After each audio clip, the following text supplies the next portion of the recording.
Gold and silver soaring. On good new and bad news. Why this matters. Right now, somewhere in a boardroom you'll never see, a decision is being made that will decide who protects their wealth and who loses it. Gold is rising. Silver is rising. But here's the part nobody is telling you.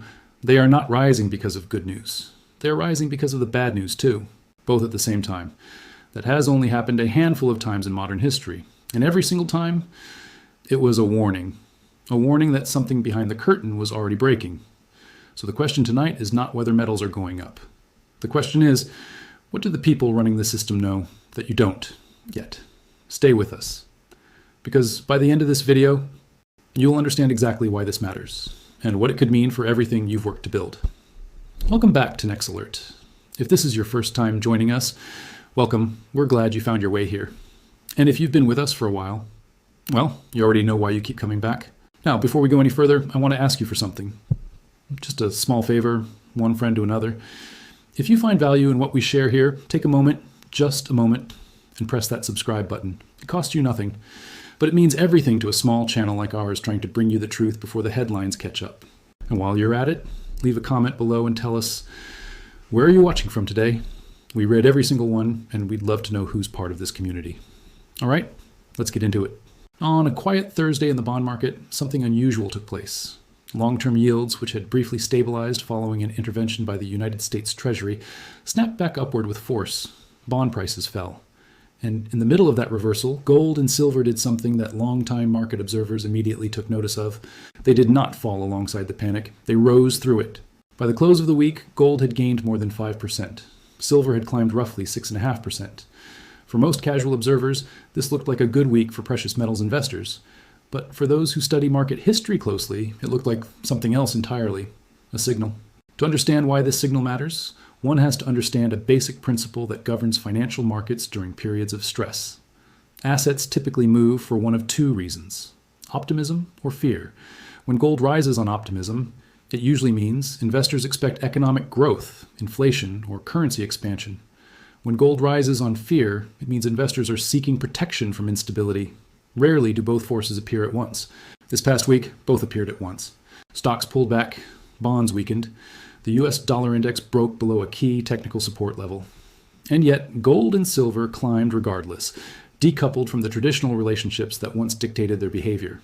This decoupling is not a minor technical detail. It is a structural shift, one that echoes a similar pattern seen in the early 1970s, when a prolonged bond bear market forced capital out of traditional safe havens and into metals, the last refuge left standing. For the business community, this shift carries weight beyond the trading floor. When capital allocators, the pension funds, central banks, and institutional treasuries that move markets begin treating gold as the only reliable store of value, it is rarely a short-term trade. It is the early stage of a longer repositioning, one that plays out over years, not weeks. The immediate cause of Thursday's reversal traced back to a set of remarks made by a senior U.S. official regarding future interventions in the bond market. But the deeper cause runs further back, to a growing tension between a national debt now exceeding $40 trillion and a bond market increasingly unwilling to absorb it without concession. What happened this week, then, was not an isolated event. It was a symptom. And symptoms, when read correctly, tend to tell a story long before the official explanation catches up. The question now facing serious market participants is not whether metals will continue behaving this way, but what conditions are forming beneath the surface that would justify markets pricing in both good news and bad news as reasons to buy protection. That answer begins with the bond market itself, and the extraordinary measures now being taken to keep it stable. To understand why gold and silver responded the way they did, one must first understand what the U.S. Treasury attempted to do just days earlier, and why it failed to hold. Facing rising long-term yields and a bond market showing signs of strain, the Treasury Secretary announced a significant expansion of long-term bond buybacks. The stated goal was straightforward: reassure investors that U.S. government debt remained liquid, stable, and safe to hold. In practice, analysts described the move differently. One senior banking economist compared it to paying a mortgage with a credit card, a temporary fix that addresses the appearance of a problem without resolving its cause. The market's reaction confirmed that comparison almost immediately. Within 24 hours, the recovery reversed.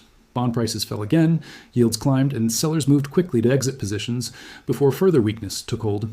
This is a critical detail for anyone trying to understand modern capital markets. Intervention without structural repair tends to buy time, not stability. And time, in this case, appears to be running short. Part of the pressure stems from a country few Western analysts spend much time discussing in this context: Japan.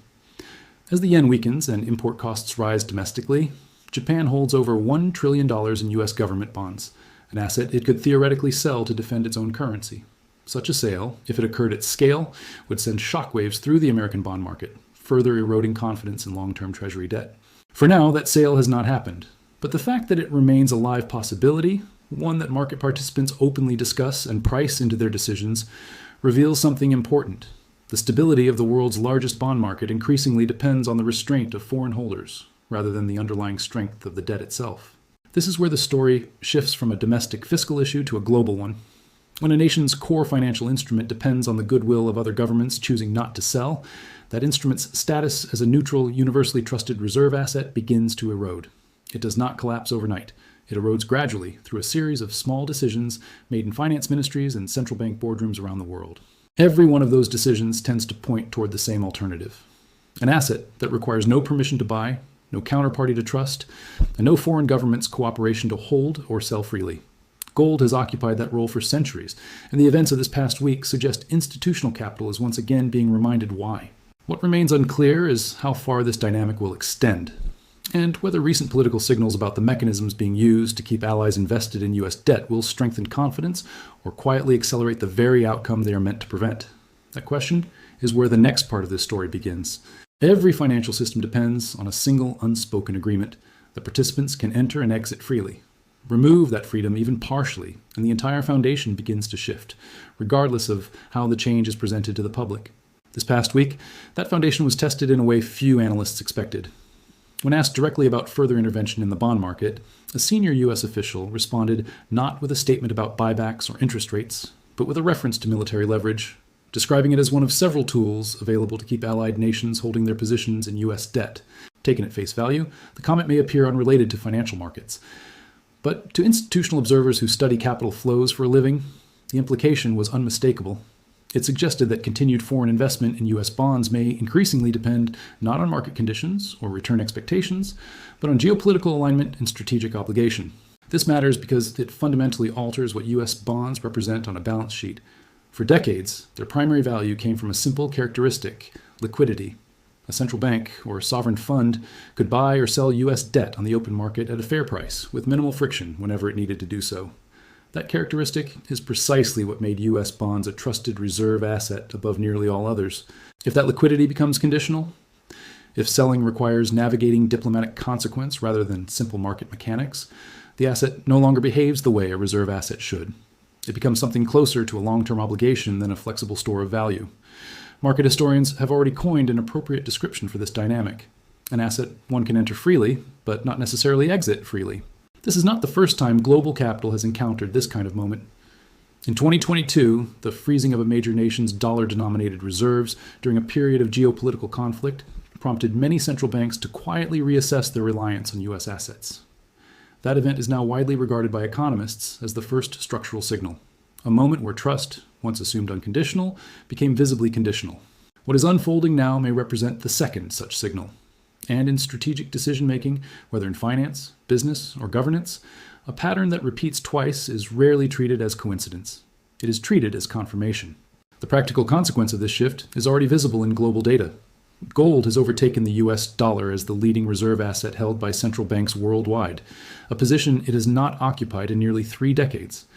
Non-aligned economies have led this transition, but aligned nations have not been far behind, a pattern consistent with a well-documented principle in strategic behavior.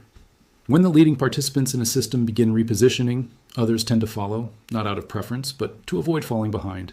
The final piece of this story is not about trust or geopolitics or even bonds. It is about what happens next, and how far this repositioning could realistically go before 2030. Beneath the headlines and the political commentary lies a quieter story, one told not through statements or interviews, but through price charts and ratios that few outside professional trading desks ever examine closely. And this story may ultimately matter more than anything said publicly this past week. The relationship between gold and silver prices, known as the gold-to-silver ratio, has historically served as one of the most reliable indicators of where precious metals sit within a broader market cycle. Earlier this year, that ratio began forming a pattern technical analysts recognize as a bearish flag, a structure that typically precedes further decline. Now, months later, it has evolved into a head and shoulders formation, a pattern with a long history of preceding continued downward movement. A declining ratio carries a specific meaning for those who understand it. It signals that silver is strengthening relative to gold, and historically, metals markets do not reach their ultimate peak until this ratio bottoms out.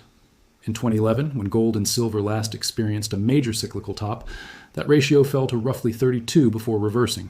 Today, the ratio has only reached the low 40s, a level that, notably, matches where it once paused in 2006, 5 years before markets ultimately peaked. This detail alone suggests that the current cycle may still have considerable room to develop, rather than concluding prematurely.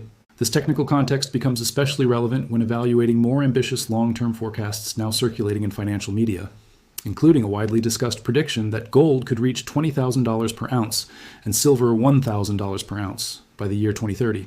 Rather than dismissing such targets outright, a disciplined analytical approach requires testing them against historical precedent. Between 1977 and the market peak in early 1980, gold rose by 544%. Applying that same percentage move to today's starting price would place gold near $30,000 per ounce, comfortably above the $20,000 target. Silver, during that same historical window, rose more than tenfold. Applying an equivalent move today would place silver near $750 per ounce, close to, though technically short of, the $1,000 figure.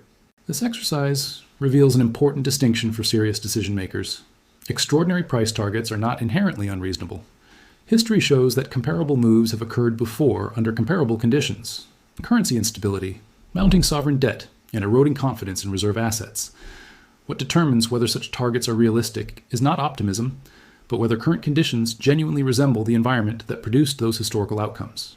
Based on the events described throughout this analysis, a bond market requiring repeated intervention, a reserve currency facing structural questions, and central banks accelerating their shift toward gold, a reasonable case can be made that today's conditions do resemble those precedents closely enough to take such forecasts seriously, even if their precise timing and magnitude remain uncertain.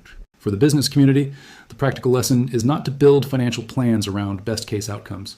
Extraordinary price targets, even when historically plausible, should never form the foundation of a retirement strategy or long-term financial plan. A more disciplined approach involves determining how much of one's wealth needs protection in real, functional terms, rather than anchoring decisions to speculative price ceilings that may or may not materialize on schedule. What this week's events ultimately reveal is not a single prediction about where prices will land, but a broader pattern already in motion. A reserve currency under strain, a bond market requiring repeated support, central banks quietly repositioning toward an asset that answers to no government. None of these developments guarantee a specific outcome by any specific date. But together, they form a pattern that serious market participants have seen before, and one history suggests should not be ignored twice.